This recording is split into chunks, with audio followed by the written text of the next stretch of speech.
Post tonight on Channels Television. We're broadcasting live from our sports center in Lagos, Nigeria, with 89 caps. John Obi Mikel says he's done with national team football. Mikel's last match was Nigeria's 2-0 loss to Madagascar at the ongoing Africa Cup of Nations. Mikel scored 6 goals for the country and was the current captain of the team. Says, look, I've been here, done that with this team. And Tolu says, for 15 years, I've been giving my all, so it's time to go. Right about time.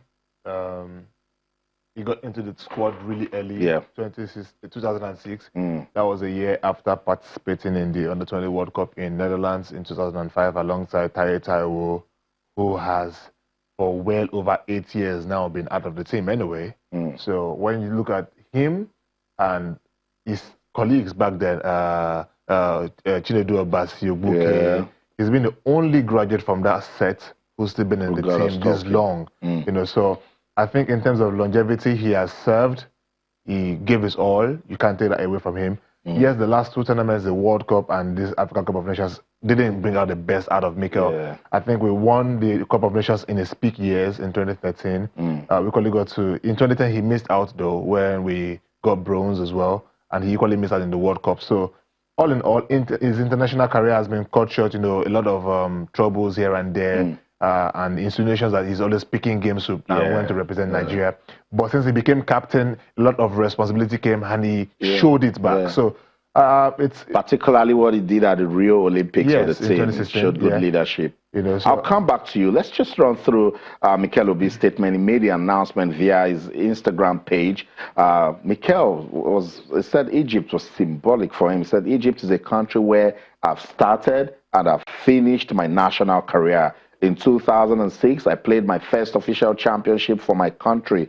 2019 Africa Cup of Nations marks my last championship for national team with Super Eagles.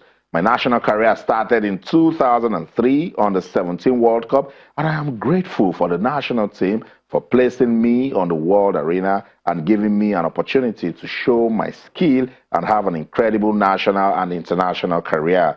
At the age of 32, it's time for me to retire from the national team and let the youth take over. We've done an amazing job securing a bronze medal at AFCON 2019. Thank you to all my Nigerian supporters and to my country for all the trust, support, and love you've shown me over the past 15 years. And he says, Mikel, I'm out. And his cabinet looks good. There's the Champions League. There's Europa League. He won the AFCON in 2013. He has a bronze from the Olympics. Looks good. It's enviable. It's the sort of cabinet most Nigerian players will look at and say, you know what? And again, he played for Chelsea for 10 years. I cannot remember a single Nigerian player who was at that top level for that long. That's right. You know, people say a lot of things about Mikel being not good enough, he passes sideways, but the fact that he was at Chelsea for 10 years, not before 2004, but between 2005 and 2016, he was at Chelsea for 10 full years. And went through the total ages of Jose Mourinho, Carlo Ancelotti, Avram Grant, Andre Villas-Boas, a host of top football coaches, and they kept him for 10 full years. Tells you that there's something special about his game, and they identified it as well. So I think he's the sort of player that most Nigerians will look up to, and it's a lesson for us again why we should pay more attention to players in their early age. Look, Mikel just gave us 13 years at the top level. It could have been more if he wanted to. I believe that if it was a goalkeeper, we could have still enjoyed him till, say, till 35, 36, depending on how early we get another replacement. But because he came in quite early, it meant that we could enjoy him for 13 full years. That's rare. And I think it's one of the things we should look out for, because in the end, we help ourselves and the future of our sport if we bring in the right players within the right age range, I beg your pardon, to play in the age grade competitions and then graduate them to the senior national team. In the long run, they get to stay more and enjoy themselves, and we enjoy them as well. So for Mikel, Yeah, the stats don't speak so well in terms of goals and assists, but he's not the kind of player who scores goals. His basic job is to recycle play and keep the team playing properly. Call him the catalyst. And that is exactly what he's been over the years. So, again, we will miss him. We'll miss his impact. I think the timing is perfect because then again, if you look at the fact that he hasn't gotten games against South Africa, against Cameroon, against Algeria, I think it's about time he leaves. And it's same thing with Yobo in 2013 as well. So when you're no longer getting games, when the manager is not even trusting you to bring you in to probably see off the game, I think it's just the right time for you to leave. And I agree. Yeah, I look at what Nigeria can do going forward. I'm looking at the future. I'm hoping that likes of Kelechi Nwakali, Azubike Ogweke, even more from Alex Iwobi, Mikel Agu can step up and then take his place, because really we do not have a player who has this profile, who can keep the team ticking the way he does. He has charisma. He has his way of keeping about him. We don't have anyone yet in that mold, and we need that as soon as possible. So we can only hope that these boys step up. Kingsley Michael as well, who was at Torino in Italy. Gino, I beg your pardon. We can only hope that these guys can step up to the plate, and then let's take national team football to the next level. But for Captain Mikel Obi, salute him. Had a great career. Take a bow, John Obi Mikel. I'm looking at the records, virtually everything. The Europa League has got it, the FA Cup, the League Cup, the Premier League, the AFCON title. He has a bronze medal from the Olympics. He would have loved to win this one, so it would be the perfect way to bow out, but it is what it is. Let's talk about the 2019 African Cup of Nations now.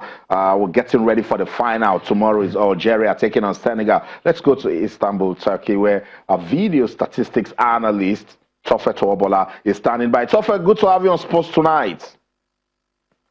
Yeah, hello, Austin. Yeah, I'm awesome. It's good to have you. Tofe, before we get into the final match, tell me about the Super Eagles of Nigeria. That third place match with Tunisia, was it a sort of match you expect from the Super Eagles, knowing that loads of Nigerian fans were not happy the way they lost it against Algeria? Were they also flat to you, in your opinion?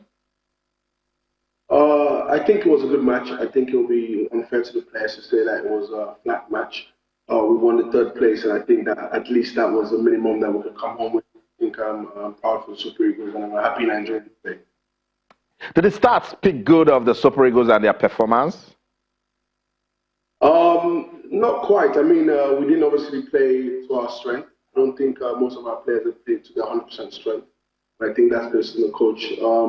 I think we could have scored more goals. We could have had more intent. But I think we got to go early. Then the goal came in, and we just stayed positive and just stayed compact, and we kept the goal. So we're looking at this team. I'm sure you heard that discussion, and you know already that John Obi Mikel says he's done with national team football. Is it going to be missed? Absolutely, absolutely. John Obi Mikel is a legend. He's a Nigerian star. He's a legend. He's won everything. And I said it earlier in the show, you know, I think his experience was important for us. I think the coach could have used him a bit more. Even like 10 minutes to go in that match, I'm sure if we brought John Obi Mikel in, he would be able to help us in that free kick instance. He could have maybe just spoke to the keeper to tell him about his positioning, or spoke to Onyekuru about position on the floor and all those kind of things. I think he made him more than good, but we're going to miss him surely because he's a leader, he's a legend, and he's committed. We hardly find players like that. I know. But that's what it is. Nigeria is a big country. They must look for a replacement for John Obi Mikel. Let's get into tomorrow's final. It's Desert Foxes of Algeria taking on the Teranga Lions of Senegal. What sort of final are you expecting, Tofe? I'm expecting total football. You know, both teams have been very good going forward, but interestingly, they've been very defensive as well, and they've done well. I think Senegal is considered only 1 goal, and I think the only goal they considered was against Algeria. Algeria have considered 2 goals, but they've scored 4 goals as well. So I think it's going to be a really good final. I think that we're in for like some good African football. Both teams got out of the same group. Is it going to be that tight final match, or one match that both sides will be careful and at the end might just stretch into extra time? It depends. I mean, the tournament has been a bit unpredictable, but it depends on the early goal. If we see a goal in the first 15 minutes, I think we're going to see the other team trying to make sure they go back and that might keep an open game. I think if it's 0-0 in the first half, then the team might be compact, waiting for a mistake, because mistakes always lead to goals, and sometimes it just takes the mistakes or lapse from the defender. So it depends on how it goes down. But I think Algeria is going to dominate the match. I think they have a better team. I think they have more intent. I think they're ready, and I think Algeria will be winning. I'll tell you now before you ask me. Algeria will win the I like that. But I'll still come to it. You'll be very precise. So you've spoken about Algeria. Tell me about the Teranga Lions of Senegal. In what way can they make a difference tomorrow? I think the Senegalese team have been good. I don't think the strength, the players haven't played to their abilities. I think Mane could have shown more in this tournament, but he's been good, and he's tried to play in the team. I think their problem is the same problem that Algeria have. I think the striker Niang, he's very acrobatic. He helps the team. He tries to hold up the ball. I don't think he's been able to help them score goals. He's not scored in this tournament, and the coaches kept fixing him. But I talk about the strikers, the Senegalese strikers, the Algerian strikers, and Obi Mikel as well. If you notice, I think the Algerian striker, Bonija, he works hard for the team. He's tireless. He holds the ball up and everything. He scored 1 goal in the tournament, but the team was playing the number 9 role, holding the ball, bullying defenders, helping his wingmen. And that's a bit opposite of Obi Mikel and what he's done in the tournament. He's not held up the ball well, but he has 5 goals. So that's why people who don't really know football know that there's different roles. I mean, sometimes you have a target man who's going to help bring in other players, and sometimes you don't have a target man, but coach in the box. Compared to that, Niang has done a good job of that. I think that's why they kept faith in Niang in Senegal's strike force. But I think they need to score goals. I agree. Tofa, you were so apt with your prediction for Nigeria against Cameroon. You came on live TV and you said it was going to end 3-2. That sort of prediction is a very tough one, and it happened that way for the Super Eagles. We'll be crowned champions tomorrow, and what will the scoreline say? I'm no magician. I'm not going to think about it from the statistics, but I think it's going to be a tough fight. Usually, I would go for Algeria. Algeria win 1-0. You said? Yeah. Algeria 2-1. Oh, 2-1. Okay. Sonny Young said the same thing too. Okay, thank you so much, Atofe, for your time. I'll speak to you next week. Thank you so much. Okay, thank you, Austin. Have a good day.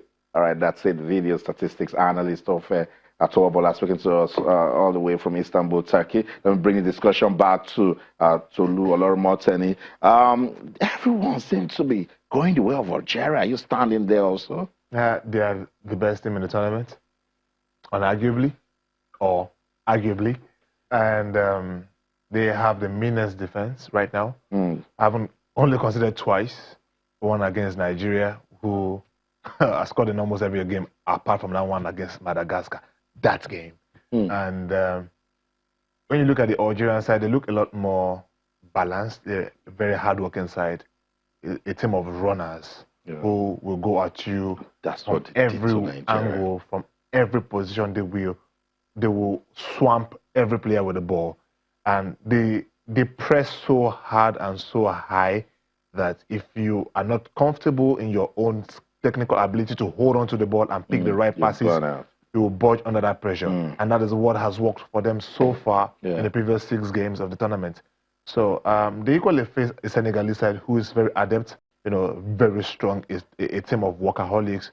The ability to hold on to the ball, maybe not quite as much as the Algerians. Clearly, again, we saw in the group stage game where the Senegalese lost narrowly 1-0. A couple of decisions went against the Senegalese in that game. There's VAR this time around, so they might be able to say, you know what, we can count on some lucky charm to go in our favor this time around. However, I expect a really tough game. The Senegalese have been here before, or they haven't, not this set of players anyway, but they do have a leader in there, Sadio Mane, who knows what it feels like to lose a major final and what it feels to win one as well, having just won the UEFA Champions League. So they will be counting a whole lot on him to lead them on the tomorrow, which is very important. They need him to bring out that A level, come out, and that is something he hasn't really done. Yes, he scored 3 goals, but he has equally missed 2 penalties at the tournament so far this season, in the tournament, which easily could have made him joint top scorer alongside Odio Negalo. So it tells you that he's a little bit lacking in some parts, but then he has been able to give as much as he can. So going into tomorrow's final, I expect Algeria, who are arguably the toughest team in the tournament. Of course, I expected Morocco to win, but I felt Algeria were always going to be my outsiders if Morocco doesn't win it. So I will be backing Algeria as well. I'm equally thinking it's going to end 1-0 in favor of Algeria tomorrow because they're a very mean side. And the Senegalese will need to be at their very best to beat them tomorrow. And of course, Senegal, they've also shown us that they can fight. Yes, let's see how much of a fight they can put in tomorrow. It's a final match, so the look and feel will change. That's what final games do to football. So let's see what Algeria and Senegal will give us tomorrow in the final of the 2019 Africa Cup of Nations. Sonny Young says Senegal will win. Tofe says Senegal will win. Tolu says Algeria. I'm just trying to create that balance. So Sonny Young says Algeria will win 2-1. Tofe says Algeria will win 2-1. Tolu says Algeria will win 1-0. What are you talking about? Particularly guys that believe Senegal will win. Talk to us on Twitter, channels_sports. Facebook channels, Sports. The time, kickoff time is 8 p.m. tomorrow, Nigerian time. It's Senegal taking on Algeria. We're going to see, hopefully we'll see the best of African football. Yeah, but in a way, if you look at it, the best teams actually did make it to the final. The good teams are the Africa Cup of Nations. We'll monitor that one and we'll give you all of the updates right here at Channel Sports.